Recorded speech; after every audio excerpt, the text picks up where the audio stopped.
aku menggambar.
Baik teman-teman sekalian, sudah jam 14 lewat 10 menit, sudah bergabung 20 dari 28 mahasiswa. Kita mulai perkuliahan pada siang hari ini. Bismillahirrahmanirrahim. Assalamualaikum warahmatullahi wabarakatuh. Waalaikumsalam warahmatullahi wabarakatuh. Ya, selamat siang, salam sejahtera untuk kita semua, salam sehat selalu. Waalaikumsalam warahmatullahi wabarakatuh. Yeah. Syukur alhamdulillah pada kesempatan siang hari ini kita kembali bisa bersilaturahmi dalam mata kuliah pembinaan kompetensi mengajar kelas 1A RPL yang pada Sabtu 22 Juni 2024 ini kita sudah masuk pertemuan ke-12. Mari kita awali perkuliahan dengan terlebih dahulu berdoa sesuai kebiasaan kita masing-masing. Berdoa, disilakan.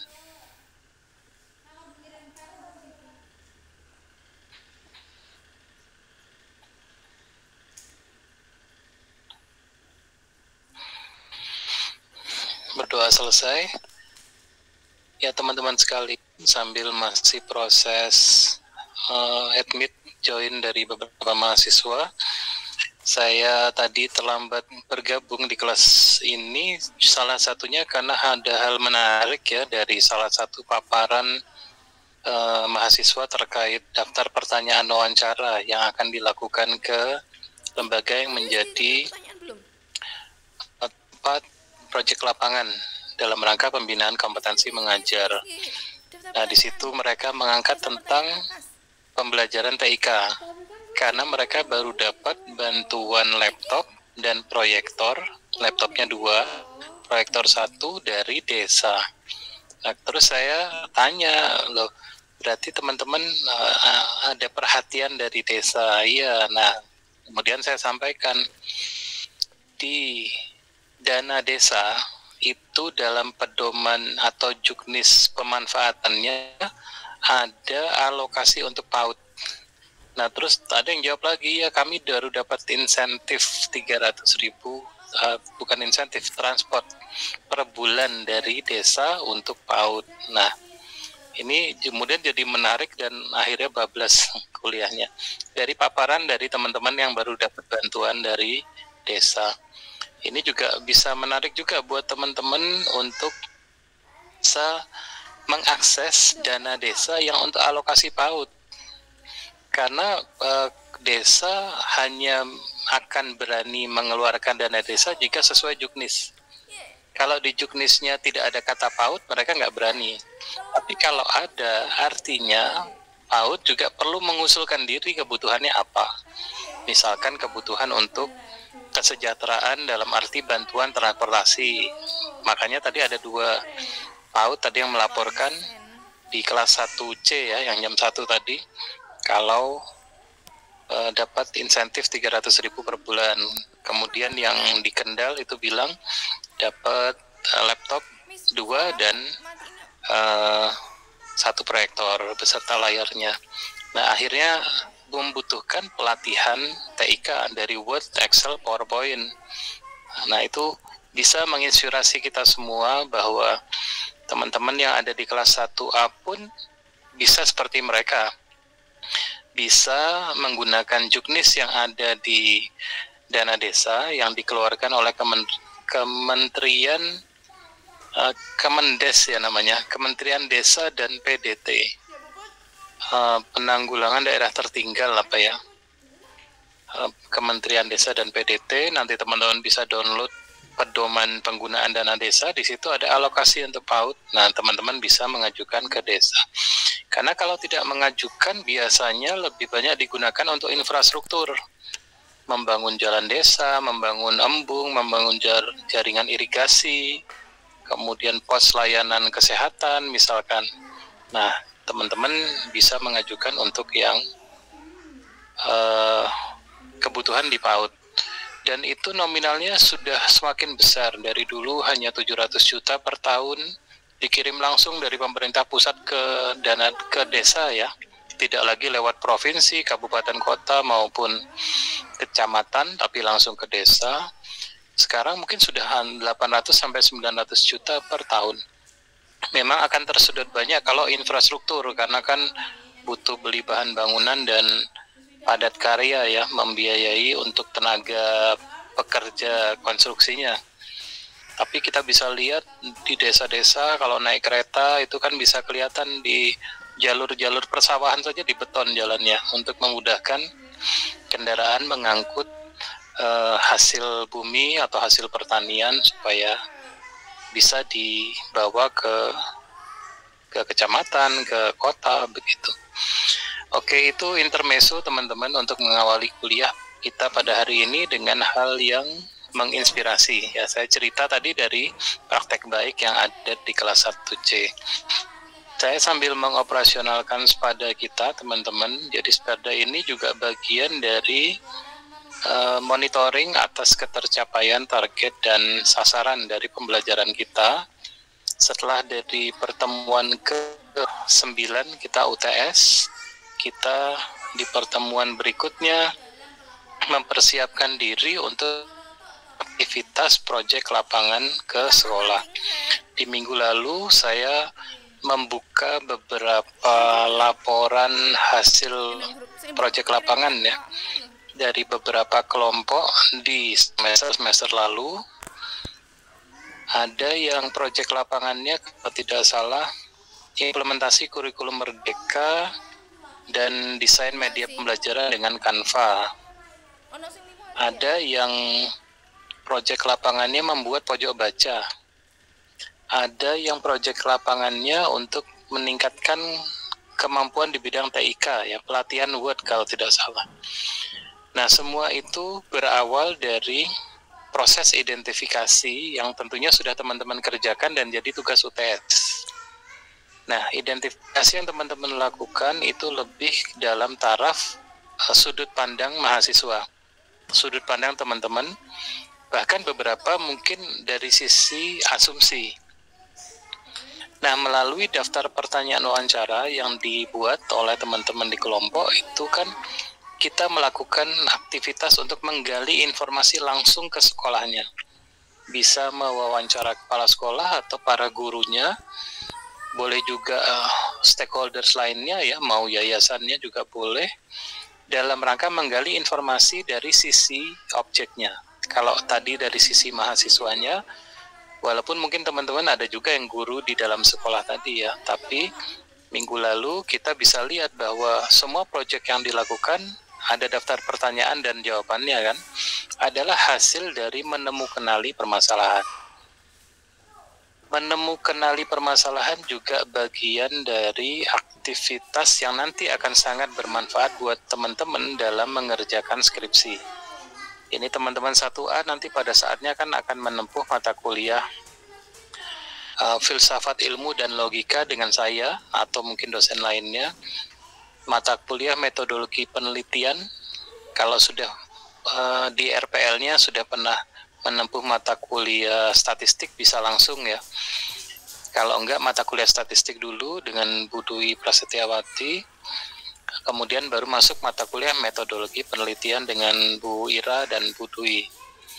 Nah, itu kan tujuan final dari kita kuliah RPL adalah menuntaskan skripsi atau tugas akhir. Nah, skripsi ruhnya ada di bab 1, yaitu mengidentifikasi masalah.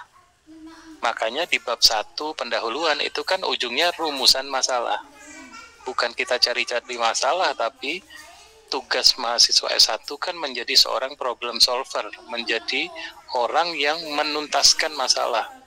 Bukan hanya menemukan masalah saja, tapi mencari solusinya sehingga bisa merekomendasikan hasil terbaiknya.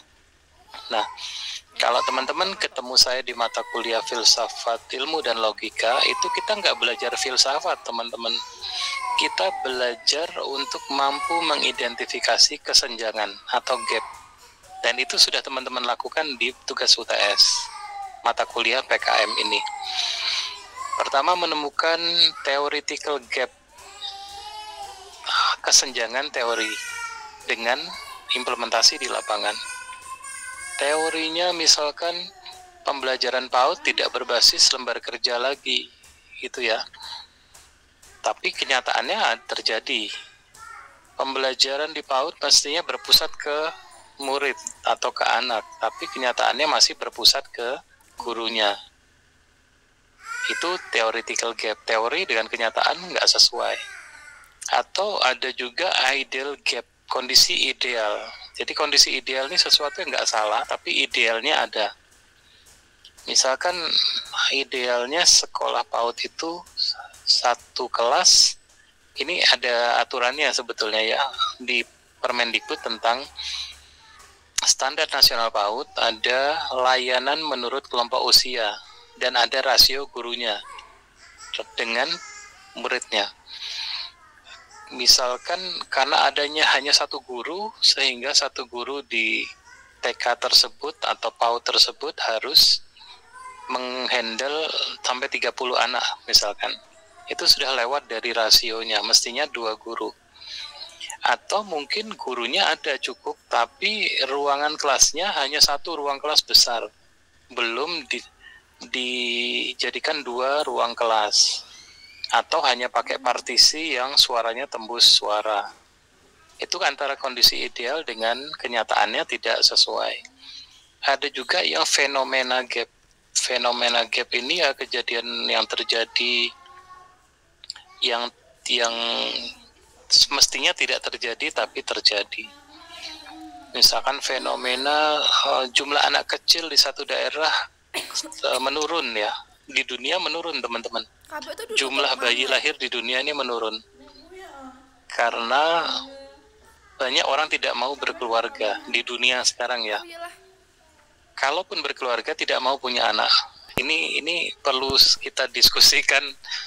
Saya memberikan ilustrasi atau gambaran ke teman-teman yang sekarang terjadi. Dan itu berdampaknya luar biasa. Cina dulu negara dengan penduduk nomor 1 di dunia, 1, sekian miliar penduduknya. Sekarang Cina penduduknya turun karena jumlah pernikahan dan punya anak menurun.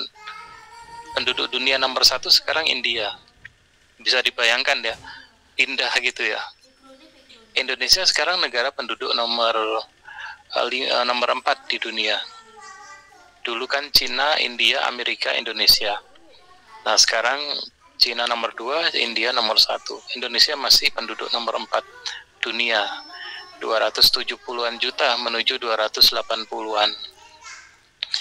Nah itu kan berdampak ke anak kecil ya di dunia ya, bukan di Indonesia. Dan di negara-negara tersebut saat ini jumlah PAUD berkurang, bukan hanya PAUD, jumlah SD juga berkurang. Nah karena itu kami di kampus juga sibuk membekali mahasiswa dengan kompetensi-kompetensi tambahan supaya jadi lulusan itu luas. Tidak harus berkiprah di bidang yang sesuai dengan keprodiannya, tapi sekarang kita kuatkan jadi pengembang media pembelajaran multimedia. Kita kuatkan jadi konten kreator, begitu. Jadi ya, punya kemampuan lebih untuk siap beradaptasi. Nah itu contoh fenomena gap. Itu kunci di mata kuliah filsafat, ilmu, dan logika. Nanti di mata kuliah metodologi penelitian teman-teman akan lebih dalam lagi dijelaskan tentang bab 1, bab 2, bab 3. Bab 1 pendahuluan, kata kuncinya merumuskan masalah. Teman-teman sudah jagonya ya di UTS merumuskan masalah. Tapi kan tidak selesai di situ. Nanti di mata kuliah metopen ya, penelitian. Itu teman-teman mengkaji semua bahan pustaka. Pustaka itu bisa buku, bisa artikel ilmiah yang ada di internet banyak sekali. Bersyukur sekali kita sekarang sudah zaman internet. Kalau zaman dulu orang harus di perpustakaan bolak-balik buku. Bayar artikel itu berbayar zaman dulu untuk bisa mendownload artikel, satu artikel 10.000. Zaman saya kuliah S2 dulu ya, tahun 2010. Jadi mendownload satu artikel tuh ke Prodi bayar 10.000 karena Prodi berlangganannya juga bayar. Dan bayarnya itu bukan hitungan juta, tapi ratus juta untuk berlangganan artikel. Tapi mau untuk memberi kebutuhan pada satu universitas, yaitu wajar. Kopkris pun juga berlangganan untuk kebutuhan seluruh mahasiswanya di perpustakaan. Oke, bab 2 kajian pustaka, buku, dan artikel. Artikel ilmiah ya maksudnya, bukan artikel berita koran, tapi artikel ilmiah yang ada di jurnal terakreditasi Kemendikbud. Yang ketiga nanti baru teman-teman masuk ke metodologi penelitian. Saya memberikan gambaran ini supaya teman-teman walaupun mengambilnya mata kuliah ini, tapi itu sangat terkait dengan beberapa mata kuliah lain. Ya, related dengan mata kuliah lain. Bisa jadi ketemu dengan saya lagi dosennya, bisa juga dosen yang lain, tapi ini bisa berkelanjutan. Nah, pada saat metodologi penelitian bab 3 tentang bab 3 metodologi penelitian ya. Kalau seluruh mahasiswa RPL kan wajib penelitian tindakan kelas atau PTK. Dan itu hanya boleh untuk mahasiswa RPL karena sudah guru. Penelitian tindakan kelas atau action class research ini hanya boleh dilakukan untuk menemukanali masalah di kelas yang kecil itu ya, yang teman-teman ampuh. Kemudian teman-teman melakukan sesuatu, misalkan mengembangkan media pembelajaran multimedia untuk meningkatkan kualitas pembelajaran tentang mendongeng anak di kelas, misalkan di sekolah mana begitu. Nah itu sudah jadi itu skripsinya. Jadi apa yang teman-teman temukan di tugas UTS ini bisa jadi akan membuat sebuah inspirasi untuk siswa satu reguler nggak boleh ngambil PTK, penelitian tindakan kelas, karena mereka belum jadi guru, tidak seperti teman-teman. Mereka juga, kalaupun ada yang jadi guru pendamping, ya bukan guru. Jadi rata-rata mereka penelitiannya dalam bentuk lain. Bisa penelitian kuantitatif menilai hubungan antara satu faktor dengan faktor lain untuk menghasilkan faktor yang lain, atau penelitian kualitatif untuk mewawancara sekolah bagaimana pengembangan pembelajaran berbasis tim misalnya. Nah itu kalau S1 reguler. Kalau teman-teman penelitian tindakan kelas, ya identifikasinya kan sudah banyak teman-teman temukan di sini. Semua permasalahan di kelas. Makanya waktu ada mahasiswa tanya, Pak, bagaimana hasil identifikasi kami menurut tanggapan Bapak? Ya baik semua. Maksudnya walaupun identifikasi itu hal negatif, tapi mampu mengidentifikasi itu hal baik. Dan di mata kuliah ini, pasca UTS, saya membelajarkan teman-teman untuk melihat masalah tidak untuk diratapi dan direnungi saja. Tidak hanya selesai memberi rekomendasi, tapi teman-teman bergerak untuk berbuat satu proyek kecil saja untuk mengatasi. Kembali lagi, masih problem solver. Nah, di pertemuan ke-12, 22 Juni, teman-teman sesuai dengan contoh yang saya berikan di minggu lalu, saya harap bisa sharing apa saja sih pertanyaan yang akan dilontarkan untuk kepala sekolah, juga sambil menginformasikan mau proyeknya ke sekolah yang mana, sehingga nanti kita bisa buatkan surat pengantar dari dosen untuk teman-teman melakukan aktivitas tugas mata kuliah ini. Kalau sekolahnya minta surat pengantar yang resmi dari fakultas, ada kop surat fakultas, kemudian ada tanda tangan dan stempel dekan atau wakil dekan, ya nanti kita akan proses lebih lanjut. Tapi yang penting saya jadi tahu teman-teman akan menuju kemana dan bisa buatkan pengantarnya. Syukur-syukur karena ini tugas mata kuliah ya, bukan skripsi, teman-teman bisa meyakinkan sekolah untuk tidak pakai surat pengantar juga silakan berjalan. Itu teman-teman sekalian sebagai pengantar perkuliahan pada siang hari ini. Monggo kalau teman-teman ingin berbagi daftar pertanyaannya ke sekolah, bahkan di kelas 1C tadi mereka sudah terjun ke sekolah. Jadi tidak hanya daftar pertanyaan tapi saat jawabannya juga sudah ada. Monggo silakan teman-teman. Kalau misalkan belum masuk ke PPT, karena kan ini lebih baik masuk ke PPT jadi tugas UAS juga kan. Tugas ini kan tugas UAS. Jadi sudah rapi, ya kalau belum teman-teman boleh dibacakan saja kalau masih reng-rengan soal ya, reng-rengan pertanyaan. Gitu.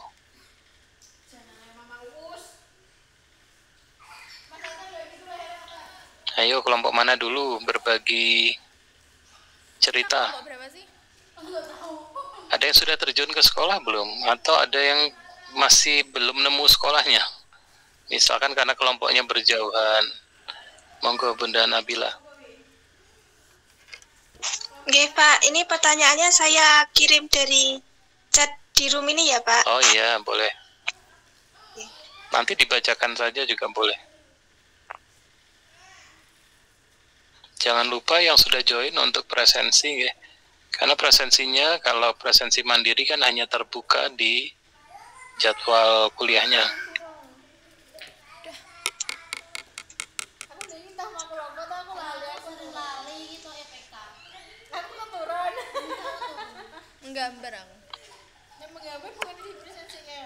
Oke, monggo dibacakan teman-teman kelompoknya.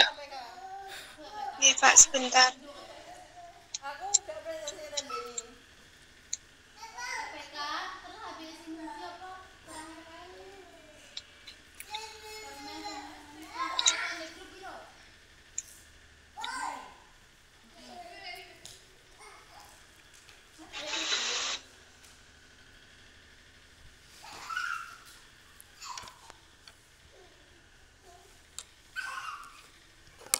pertanyaan yang pertama nih Pak. Nomor 1, berapa lama Ibu mengajar di TK PGRI Pelem? Nomor 2, kendala apa yang Ibu rasakan ketika mengajar? Yang ketiga, apa kelebihan dan kelemahan yang dimiliki oleh siswa di TK PGRI Pelem? Yang keempat, metode pembelajaran seperti apa yang disukai oleh siswa di TK PGRI Pelem? Yang kelima, apakah Ibu pernah menggunakan alat permainan edukatif yang inovatif untuk pembelajaran? Yang keenam, bagaimana kondisi keuangan lembaga? Apakah memungkinkan kalau kita membeli alat permainan edukatif? Yang ketujuh, apakah di sekolah terdapat barang bekas yang bisa digunakan untuk membuat alat permainan edukatif? Seperti itu, Pak. Oke, ini arahnya kemana? Arahnya teman-teman mau menawarkan untuk mengembangkan APE dari barang bekas, gitu? Ya, membuat APE dari barang bekas. Karena permasalahannya itu gurunya kurang kreatif dan inovatif gitu, Pak. Ini di TK PGRI Pelem mana ya? Semarang? Oh. Di? Simo Boyolali, Pak. Oh, di Boyolali.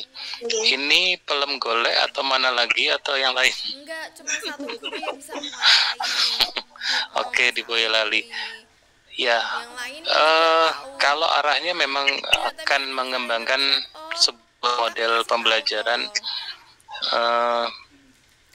membuat APE dari bahan bekas. Gambarannya seperti apa ya Mbak Nabila dan teman-teman kelompok? Ini satu kelompok di Boyolali semua berempat? Iya, bertiga yang di Boyolali. Oh iya, yang satu? Yang Tegal.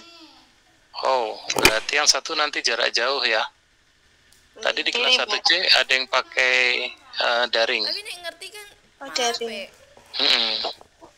Kalau yang di kita kemarin yang satu Bu Megalina itu mau bikin sendiri, Pak. Oh, mau misa. Oke, nggak apa-apa. Iya. Gambarannya seperti apa nih teman-teman yang di Boyolali? Bahan bekasnya apa? Kemudian diapakan? Sepertinya mau buat, nanti kan ditanyakan dulu Pak, kelebihan dan kelemahan anak itu apa gitu loh Pak. Nanti kita cari referensi mau buat apa seperti apa gitu. Bisa dari kardus, botol bekas gitu Pak. Banyak sih tutorialnya di YouTube ya. Kalau teman-teman mau mencari di internet ada banyak sekali membuat APE dari bahan bekas. Nah, tinggal kemampuan teman-teman juga berarti kan harus diasah untuk bisa mewujudkan itu. Saran saya kalau ini disetujui, teman-teman proyeknya fokus pada satu media ya, satu bahan, karena kan tugas ini 1-3 hari ya, bukan tugas yang panjang. Jadi waktu yang ada juga bisa optimal untuk sampai produknya jadi. Tidak hanya mengambil material dari berbagai sumber, proses pembuatan, kemudian finishing kan ya. Gambarannya bikin apa Mbak? Kalau tadi kan baru bahan ya. Gambarannya nanti mencari kelebihan dan kelemahan anak dulu Pak. Habis itu kita mau buat apa gitu, nanti dirembuk bareng-bareng gitu. Oh gitu. Contohnya apa kelebihan dan kekurangan anak maksudnya? Kan anak kalau nggak bisa, belum bisa berhitung kesusahan gitu loh Pak. Itu bisa membuat APE seperti memasukkan kan 1+1 gitu loh Pak. Itu dimasukkan ke lereng 1, nanti dibuat kayak prosotan atau gimana gitu Pak. Terus ditambah lagi, habis itu anak-anak menghitung gitu Pak. Bisa begitu. Oke, saya tanyakan karena belum pernah ini. Proyek yang seperti ini belum pernah, tapi menarik. Teman-teman mungkin pernah dengar program Kartu Prakerja, ada program-program. Nah, salah satu program di situ yang lagi dikembangkan dan masif ditingkatkan tawaran pelatihannya adalah yang terkait dengan green job.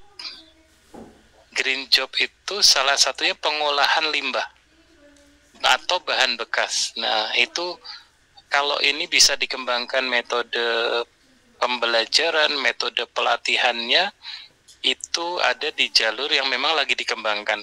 Pekerjaan di sektor hijau. Sektor hijau itu bukan berarti bercocok tanam ya, tapi membuat bumi ini recycle, bumi ini memurnikan diri, kira-kira gitu. Jadi misalkan mengolah sampah menjadi pakaian, menjadi sepatu, menjadi bahan yang berguna kembali seperti di iklan TV, tapi kan itu sulit ya. Tapi kalau jadi APE itu lebih mudah, tentunya lebih bisa dijangkau. Oke, silakan dilanjutkan teman-teman. Mbak Nabila, daftar pertanyaannya sudah cukup menggali, hanya memang perlu hati-hati nanya masalah keuangan karena kadang sensitif ya. Bagaimana kondisi keuangan lembaga. Nah, ya intinya pertanyaannya baik, tapi kita perlu sampaikan dengan teknik yang juga mudah untuk dipahami mereka. Gitu.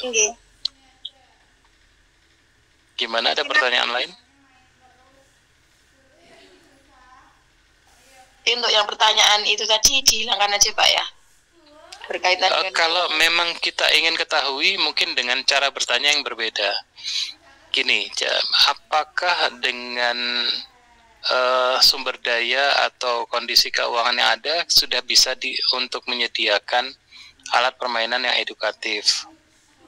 Kalau ini kan pertanyaannya bagaimana kondisi keuangan lembaga? Sudah senut-senut duluan mungkin yang jawab.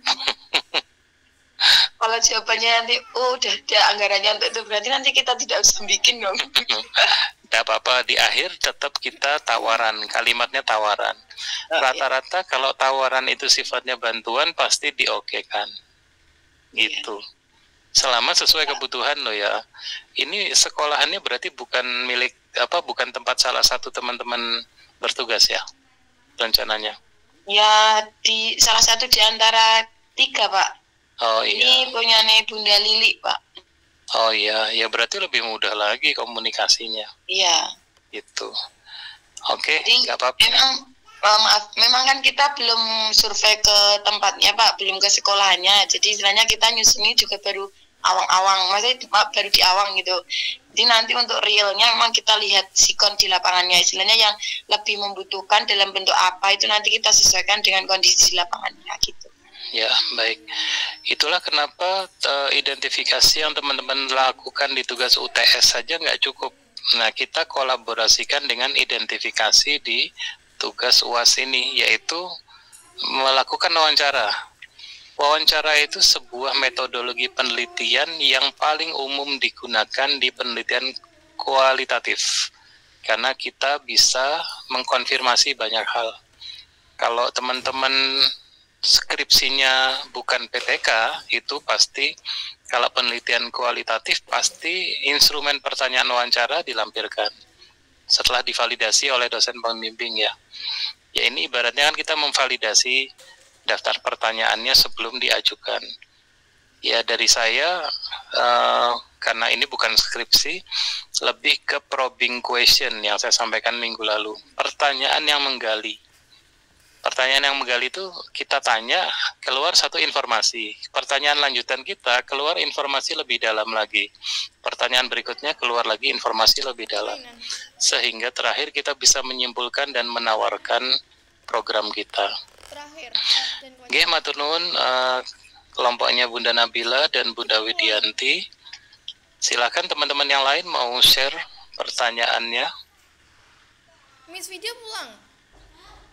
Dan nanti di WA Group teman-teman tuliskan list ya, kelompok 1 mau kemana, kelompok 2 mau kemana, kaitannya dengan surat pengantar. Jadi nama sekolah PAUD-nya, nama kepala sekolahnya, alamatnya, begitu. Dan proyeknya apa, nanti muncul di surat pengantar. Nama itu, nama kepala sekolah. Kalau yang lain bagaimana nih? Jangan-jangan belum punya ide semua. Boleh pelatihan TIK kalau teman-teman merasa kompetensi di bidang Microsoft Word-nya sudah cukup mumpuni misalnya ya. Atau untuk pelatihan ke Canva. Canva itu nggak cuma untuk bikin presentasi, Canva bikin profil, company profile bisa, berarti kan profil PAUD-nya ya, bikin flyer, bikin desain poster bisa, bikin presentasi bisa, bikin apalagi CV, CV itu biodata diri bisa. Bahkan yang terakhir bikin web juga bisa pakai Canva. Bikin animasi pasti di setiap paparan presentasinya ada unsur animasi. Itu yang terkait TIK. Kemudian yang terkait dengan literasi ya bisa membuat pojok baca, bisa menambah koleksi perpustakaan. Yang terkait dengan membangun jejaring ya, ini tetap nggak lepas dari materi kuliah ya teman-teman. Bagaimana sekolah itu harus mampu membangun jejaring, teman-teman fasilitasi rembuk desa misalkan, fasilitasi pertemuan komite sekolah. Karena banyak juga teman-teman yang mengidentifikasi kepemimpinan sekolah dengan para stakeholders lainnya belum optimal ya. Nah itu bisa dijembatani dengan itu. Memperindah sekolah kita juga bisa. Yang saya ceritakan ada tanaman rambat ya, hidroponik, nggak ada halamannya nggak masalah, pakai pipa paralon yang dilobangi, dikasih media, dikasih tanaman rambat, yang penting ada aliran air yang rutin. Kemudian apotek hidup juga bisa dengan tanaman-tanaman yang memperkaya pengetahuan murid kita tentang tanaman obat ya, atau tanaman kesehatan. Kemudian apalagi kurikulum merdeka juga, kalau teman-teman sudah dapat materinya di mata kuliah inovasi PAUD, Bunda Ira biasanya menyampaikan tentang kurikulum merdeka ya, bertahap aja dari materi yang didapat di perkuliahan, ajarkan ke sekolah. Materi ke-1 diajarkan, materi kedua, tapi kan ini sudah UTS, pasti materi UTS teman-teman juga sudah lengkap. Itu membantu sekali para guru lain untuk memahami kurikulum merdeka dengan tepat ya, karena terkadang kalau narasumber di dinas pendidikan atau di penilik pengawas kurang tepat memaknainya. Ada ide lain teman-teman selain yang tadi saya sebutkan? Macam-macam kok, saya sendiri nggak hafal detail ya, tapi akan banyak muncul ide-ide baru. Kembali lagi di mata kuliah ini kita tidak selesai dengan mengidentifikasi dan merekomendasi, identifikasi, analisis dan rekomendasi, tapi kita terjun langsung melalui project based learning untuk paling tidak membantu meningkatkan kompetensi mengajar guru di sekolah, meningkatkan kualitas pembelajaran dengan sebuah project, sebuah saja. Tidak semua masalah berusaha kita selesaikan. Kalau daftarnya kan kemarin satu kelompok ada yang banyak tuh. Ada yang 5 permasalahan sampai 10 permasalahan digabung dari semua sekolah.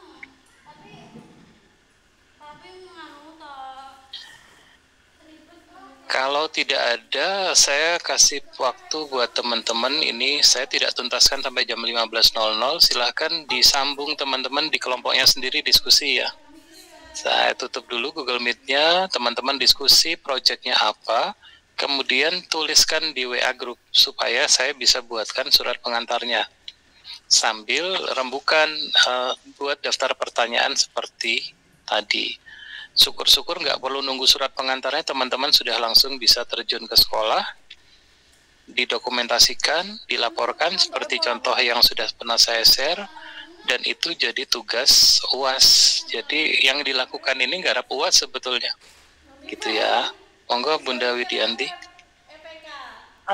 Maaf Pak, ini kan untuk sekolahan-sekolahan yang di sekitar kita yang termasuk yang mau kita datang ini kan sudah liburan ya Pak ya. Ini mulai pekan 5 mulai Senin inilah, mulai Senin ini udah mulai libur sampai nanti itu tanggal 22 Pak. Jadi mungkin harus visit ke sekolahnya atau lembaganya, mungkin kita juga nunggu kalau udah masuk sekolah ya Pak ya. Pripun guys saya ini. Kalau libur gurunya memang nggak ada yang masuk ya? Biasanya kalau menjelang ini masuk itu Pak.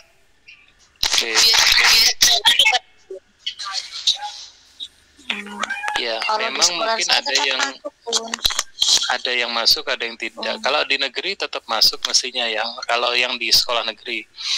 Dan yang di swasta tentunya menyesuaikan kebijakan dari setiap sekolah. Ya teman-teman berhitung waktu saja. Kita kan coba kita lihat jadwal UAS kita ya. Yang jelas UAS kita itu sebentar. Kalau yang reguler bulan depan sudah UAS. Sebentar saya cek dulu di Spada. Reng-rengan waktunya. Sepertinya tanggal 20 Juli, Bapak. Nah, itu dia. Artinya kan sebelum itu teman-teman sudah harus selesai. Kalau proyeknya kan 1-3 hari selesai ya. Tapi kalau Terus saya mati lampu, Pi. UASnya kalau gambaran saya 20-an Juli ya. Ini masih belum final tanggal ini, hanya reng-rengan saja. Soalnya juga sudah saya tulis. Jadi teman-teman tinggal daftar pertanyaan dan jawaban ini kan poin nomor 2. Gitu. Ya diperhitungkan waktunya sekarang kita ada waktu sebulan ya kira-kira. Sekarang kan 22 Juni, kita sudah pertemuan ke-12. Pertemuan ke-13 nanti teman-teman mulai melaporkan hasil proyek lapangannya nih. Saya udah tulis kelompok 1, 2, 3, 4 nih hanya reng-rengan aja. Ya, artinya tiap kelompok cerita. Saya nggak menuntut teman-teman sempurna dalam mempresentasikan, karena nanti kan yang disempurnakan kan di tugas UASnya ya kalau ada perbaikan. Tapi saat presentasi teman-teman cukup cerita progresnya sampai sejauh mana. Monggo Bunda Dwi. Iya. Assalamualaikum Bapak. Waalaikumsalam. Sebenarnya saya sudah ada ide dan juga sudah membuat beberapa list pertanyaan dan hampir sama dengan kelompok Bunda Nabilah tadi tentang APE ya Bapak. Tapi kemudian Bapak menyampaikan bisa juga untuk membuat untuk memperindah sekolah seperti itu. Nah kebetulan kan bulan depan insya Allah kan sekolah kami mau ada akreditasi. Nah ini sekolah kami itu baru direnovasi, kemudian hiasan-hiasan di dinding sekolah kelas itu dihilangkan semua, dicat ulang. Nah misalnya saya bikin kata-kata edukatif buat hiasan dinding, itu bisa saya jadikan untuk proyek lapangan saya tidak Pak? Selama berunsur edukatif ya. Kan kadang hiasan terkait 17-an otomatis merah putih semua, lampion segala macam kan beda kalau itu perayaan.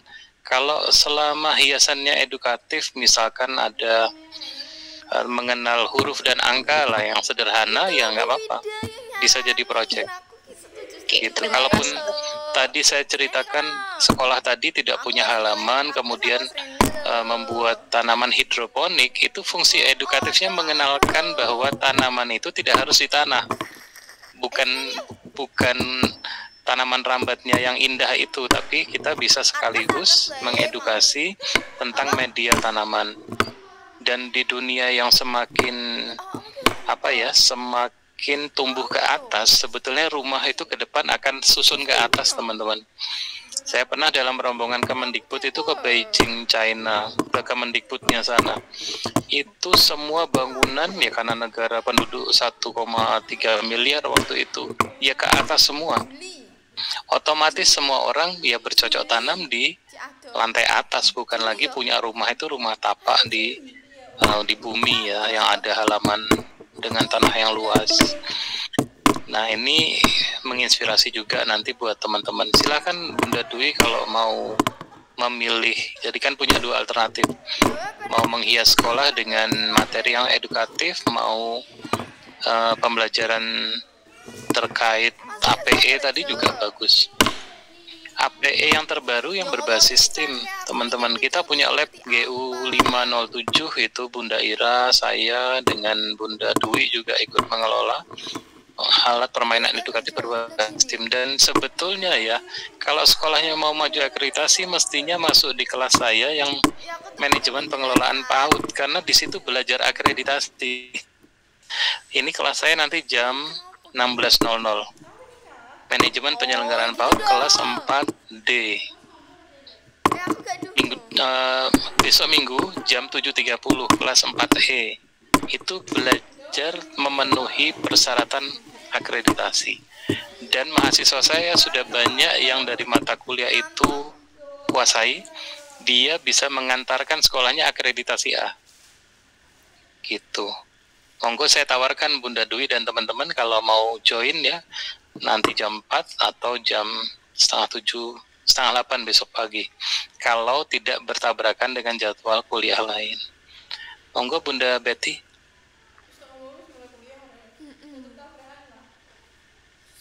Jadi Pak, maaf nih Pak.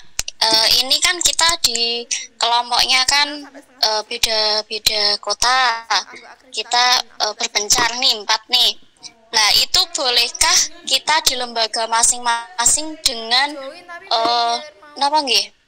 Permasalahannya itu sudah kita pilih nih. Oh, kita mau seperti tadi ya dibilang Bunda Dwi tadi ke APE istilah kata gitu ya. Kita sama-sama penelitiannya di lembaganya masing-masing gitu. Boleh nggak Pak? Bisa, kan sejak minggu lalu sudah ada pertanyaan teman-teman yang kondisi geografisnya susah berjauhan. Tadi juga ditanyakan di kelas 1C, saya kasih 2 alternatif, teman-teman berpisah, dari 4 berpisah, misalkan 4 ini Batang, Pemalang, Pekalongan, Tegal, Boyolali, Kendal ya berpisah, proyeknya sendiri-sendiri di sekolah masing-masing, otomatis ya dikerjain sendiri, lebih berat sih dikerjakan sendiri dibandingkan bareng-bareng. Itu kalau kendala geografis. Tapi alternatif kedua, jika teman-teman satu kelompok ini sudah soulmate, itu tadi kelompok yang kelas 1C itu soulmate sudah nggak terpisahkan, ada yang jauh 1 orang, nah itu yang via daring. Jadi wawancara sudah mereka lakukan, yang satu tanya-tanya dan jawabnya via Google Meet. Jadi sambil 3 yang datang, 1 itu ya online lewat smartphone salah satu mahasiswa. Untuk fotonya Pak, itu nanti ada foto bersama gitu apa tidak? Lah kalau sudah berpisah ya foto sendiri-sendiri dengan sekolah masing-masing. Iya Kan siap. udah berpisah. Udah you and me and gitu kan. Iya. Gitu ya. Pak, terima kasih. Iya. Oke, Bunda Widi silakan. Maaf Pak, nyambung yang Bunda Dwi tadi ya Pak ya. Itu tadi kan berarti kasus yang mau diberikan solusi istilahnya kan yang apakah itu ketika dulu yang pas tugas UTS itu apakah juga dalam permasalahan yang diangkat gitu loh. Misalnya gini, kalau tadi kan yang barusan ini tadi kan berarti dia permasalahan yang baru gitu. Apakah itu boleh tidak mengacu pada problem yang dulunya di UTS-nya itu loh Pak, apakah boleh seperti itu Pak? Misalnya berbeda gitu loh. Kan problemnya banyak waktu itu. Saya belum tanya tadi ke Bunda Dwi apakah itu berbeda atau masih ada di tugas UTS-nya. Kan waktu itu di list banyak gabungan dari 4 orang. Ya kalaupun sama itu yang terbaik. Kalaupun sama itu yang terbaik. Tapi kita kan belum melakukan wawancara dengan pihak sekolah.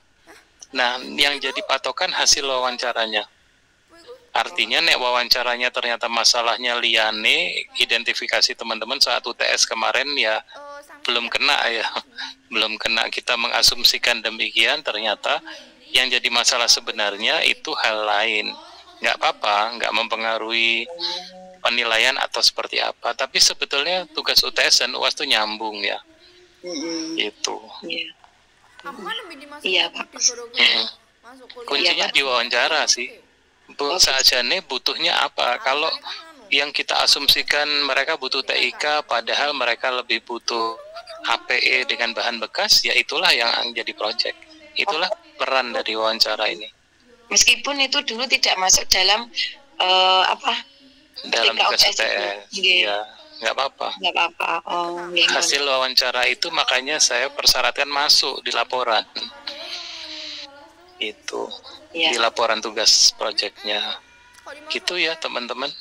Ya Bapak, terima kasih Pak. Wonten melih. Ini ada yang dari luar Jawa nggak ya?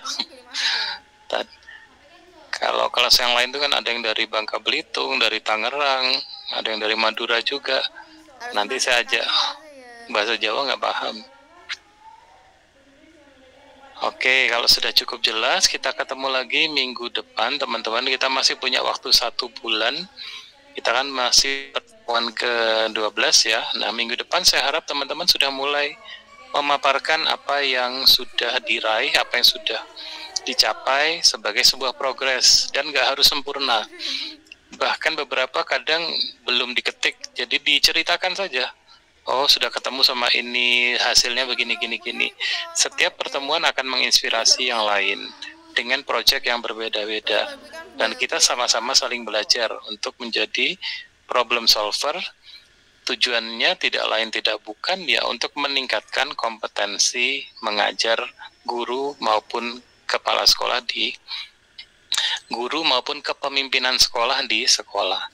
Karena di Perdirjen tentang model kompetensi guru itu model kompetensi pembelajaran tidak lepas antara guru dan kepemimpinan sekolah.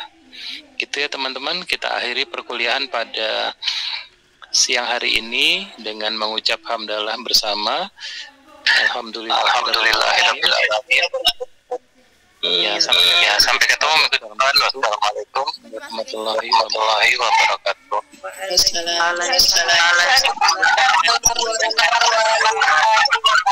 Terima kasih. Terima kasih, Pak.